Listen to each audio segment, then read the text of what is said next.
Good afternoon, positive peeps. Hi. How are you doing today? Emotionally check in with everybody. I'm good. Good. What makes it good?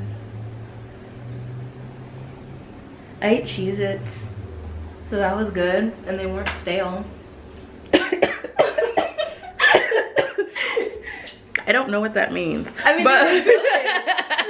I mean, she acts like I'm picking up stale Cheez-Its, but you know what the issue is? She hides them, she forgets about them, and then she's like, oh, these look good, and then she tries to eat them and they're stale. yeah, every time. So it's not me, y'all. Well, It's not me. I'm just letting you. Well, if you want to say hi to peeps. Do you see the decorations trying to run away?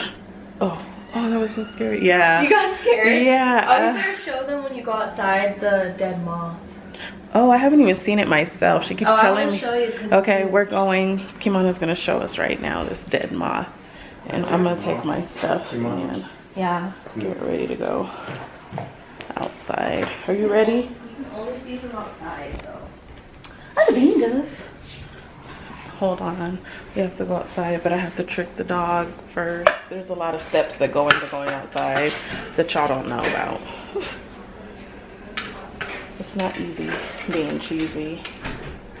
There's pizzas, and he eats, don't judge me, but he eats cat treats because they never are recalled. So hurry, we gotta run, we gotta run, we gotta run. He's coming. Okay, Oh, stuck. oh, whoa, where? I can't even see it. This is stuck to this. Oh gosh. It's stuck around its metal. Oh, I got it. Oh gosh. Okay. Damn, these ghosts though. Look at this on the side. Oh my god. I didn't even see that. That's what it looks like. We got staple gun happy, and I'm glad we did because I didn't know it was gonna be raining. Windy. That part. So now we're about to go look at this moth. Ooh, jeez. Y'all, can you see it? Of course I can see it. Yeah, it's windy, so I'm gonna go. And what kind of ice cream you want, Kimana? The same one. Okay. All right, say bye. You can't just be leaving people hanging. Bye. Oh wait, you're not in it. I can't see. There's. Bye. Ew, why do you gotta say it like that? Go away. Oh, she has such a cute little shape. Kevin, do you have a message for the peoples? Yes, today is Friday, and I think that we all need to just give thanks that we all woke up this morning, because there's some people that didn't have that opportunity, and we also have another day to do the things we want to do and do things we need to do to make our lives better. That's a good message. A lot of people did not get to wake up this morning, so we should be grateful for being able to wake up and have every day is a reset button, so we're able to reset whatever happened from the day before and keep it moving, hopefully, you know what I mean? Every day that you wake up, you have a chance to start over. So That's right. I guess we're on our reset. So I hope you guys are having a wonderful, wonderful day. It's day 18, which, wow, we're almost through this whole thing. It went by pretty fast, the first 18 days of October. This year, as all years, my dad just told me yesterday, he said after 30, all the years go by fast. Really? Yeah, that's what he told me, and I definitely... Oh, wake up. After 30? Yeah, he said after 30, the years go by fast. And honestly, I don't know when I started noticing the years, but I felt like it was when I had my kids, is when I noticed the years.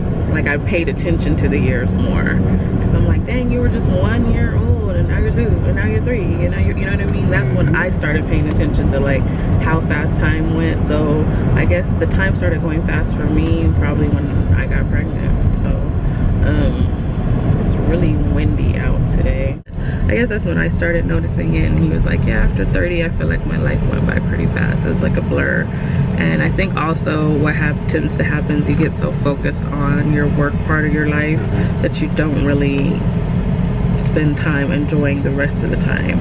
And that's what makes it kind of go by fast too, is that you're so focused on problems and issues and all the other things that consume our lives on a regular basis that you forget to live and just enjoy the little things. So I can understand that. I had a talk with my dad yesterday, and he was 20, going on 21, I believe, when I came to California. I was little, and I asked him like how he knew that he was ready for such a big responsibility, because I was 6 at the time.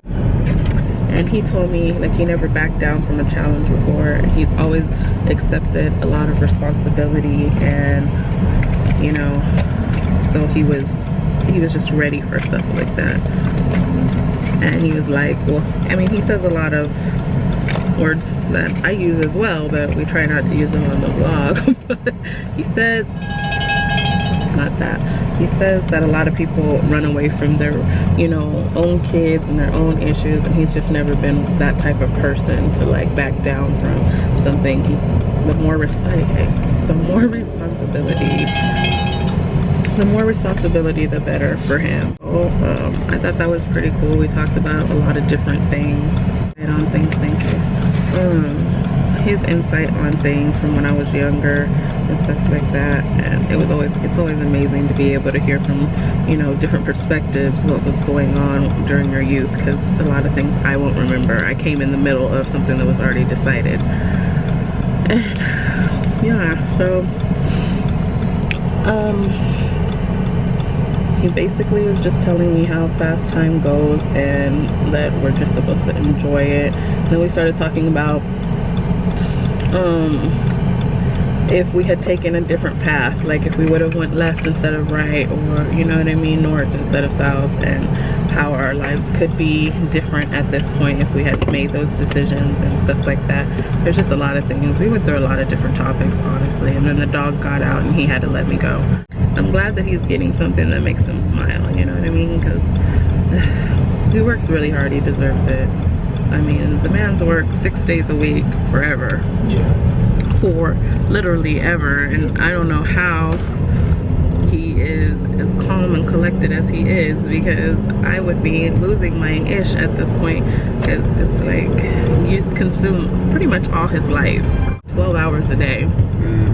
Every day except for Sunday, and then that's when the family takes over and they're asking for something, and I'm guilty of it too. He would fix our car and stuff like that. He would cook for us, even though he enjoys that part. I just feel like, you know, that's the one day out of the week he should have been catered to, because I mean, it's only one day. But you know, my mom always works Sundays because that's her like extra payday, so they give her like time and a half that day, so she always works Sunday. My sister usually has to work Sundays, so you know what I mean. Yeah, so that was what was going on. But anywho, you have anything else you want to talk to about? Just you know, dad's right, time moves fast. Just when you're occupied with things, or just with your family and just life in general, you know. I remember we were looking towards looking forward to not when we turned 25, and then when that hit, you know, oh, when you hit 30, okay, that hit, but it like she said, it speeds up. When did you first notice time? Like, be like, oh damn, it's going by fast. I first felt it when I my workout regimen. Mm-hmm. I couldn't do certain things like I was doing when I was in my 20s. Mm-hmm. I felt it. So then in your 30s, you really did notice time. I did notice it in my 30s. Mm-hmm. And then I tried to deny it, and then you were graciously pointed out to me, no, you're different. You're physically different. I can tell. So things that you've done, we're doing on a regular basis, you had to modify. Mm-hmm. You know, with your workout and your health, things like that. And then with your dad, he said he noticed it when he said what he got after his 30s, right? When did you notice it? Like I said, with the kids. With the kids, yeah. That's how I gauge time through my kids. So that's what my take on life was like. There are these times because I stayed at home with them, so I'm looking at them like grow, go to school, you know. Then we were at these graduations and I'm like, holy crap, like time is moving. And all of that was gauged through my kids. I didn't really pay attention to me physically or anything like that. And then one day I had a hard time getting outside of my bed and I was like, holy crap. But there's a lot of other things in the background that cause that, so just, yeah. Time will creep up on you. I don't know, I'm looking forward to just, I don't know. The second act is what I call this. This is my second act right here. My first act was me giving to everybody else. My second act is me learning to give to myself. Focusing on my second act and what makes me happy, what pleases me, and it's hard because you're used to being in that role where you have to care about everybody else, but honestly, I'm excited for this part of my life. Like, it's gonna be different and I'll probably become really too selfish and everyone will hate me, but it'll be okay because I've come to terms with the first 39 years of my life giving to everybody. Or should I just go until 40 and then stop giving to everybody, and then 40 until the rest of my days be selfish? 39 is an odd year to just start things, right? Well, it's windy, so I'm gonna have to talk to you guys in the store, okay?